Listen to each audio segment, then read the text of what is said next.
বন্ধুরা, চলে এলাম আবার তোমাদের সামনে নতুন একটা ভিডিও নিয়ে। তো চলো আজকে আমি তোমাদেরকে দেখাবো আমি কিভাবে ঘরোয়া পদ্ধতিতে মাংস রান্না করি।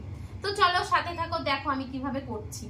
তো দেখো, প্রথমেই আমি এখানে 1 কিলো মাংস নিয়ে নিয়েছি, যেটা কিন্তু আমি ধুয়ে একদম ঝরা দিয়ে রেখেছিলাম। তো এ দেখো, এখানে আছে মাংস। এখানে দেখো ডুমু ডুমু করে আলু কেটে একদম ধুয়ে পরিষ্কার করে নিয়েছি।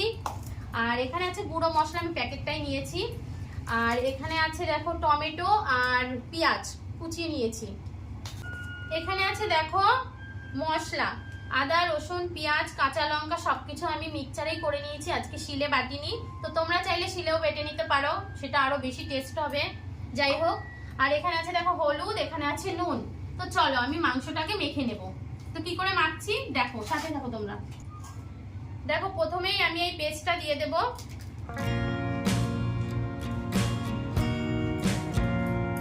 এখানে দেখো আমি দিয়ে দেবো হলুদ গুঁড়ো, পরিমাণ মতন দেবে তোমরা।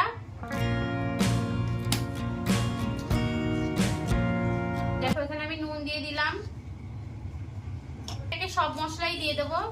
এখানে দিয়ে দিলাম জিরে গুঁড়ো, এখানে লঙ্কা গুঁড়ো, বুঝে দেবে, যে যেমন ঝাল খাও সেই আন্দাজ করে দেবে। এখানে ধনিয়া গুঁড়ো। এবারে আমি এর উপরে দিয়ে দেবো সরিষার তেল।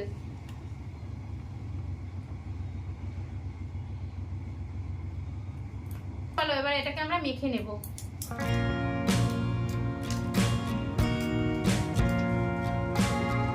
ভালো করে মাখতে হবে, মেখে 20 মিনিট মতন তোমরা রেখে দেবে। এর সাথে আমি অল্প পরিমাণ পেঁয়াজ দেব, আর পেঁয়াজটা আমি যখন কষাবো তখন দেব। দেখো অল্প পরিমাণে পেঁয়াজ দিয়ে দিলাম।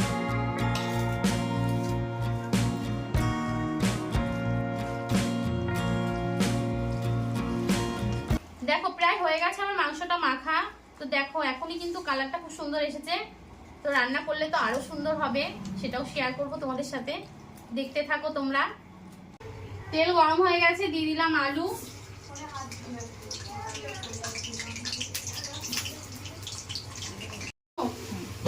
আলুগুলো ভাজা হয়ে গেছে দেখো, একদম লাল লাল করে। তো আমি আলুগুলো তুলে নেব এবার। গোটা গরম মশলা, 2টো শুকনো লঙ্কা, আর এই যে তেজপাতা, আর গোটা জিরে। এবার দিয়ে দিচ্ছি পেঁয়াজ কুচি। ব্যাস, পেঁয়াজটা এবার লাল লাল করে ভেজে নেব। পেঁয়াজটা ভাজা ভাজা হয়ে গেছে দেখো, লাল লাল করে ভেজে নিয়েছি। এর মধ্যে আমি দিয়ে দেবো টমেটো কুচি। এটাও ভালো করে ভেজে নেবো আমি, একদম কষে যাবে পেঁয়াজের সাথে তেলের সাথে। এর মধ্যে দিয়ে দেবো একটু নুন, সেদ্ধটা হয়ে যাবে তাড়াতাড়ি। চলো মশলাটা কষিয়ে নিই, তারপর আসছি আবার।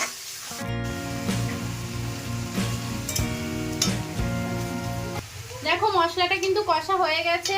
এখানে বেশি মশলা দিইনি, যেহেতু মাংস আমি আগে থেকে মেখে রেখেছি। তো চলো এখন দিয়ে দেবো আমি মাংসটা।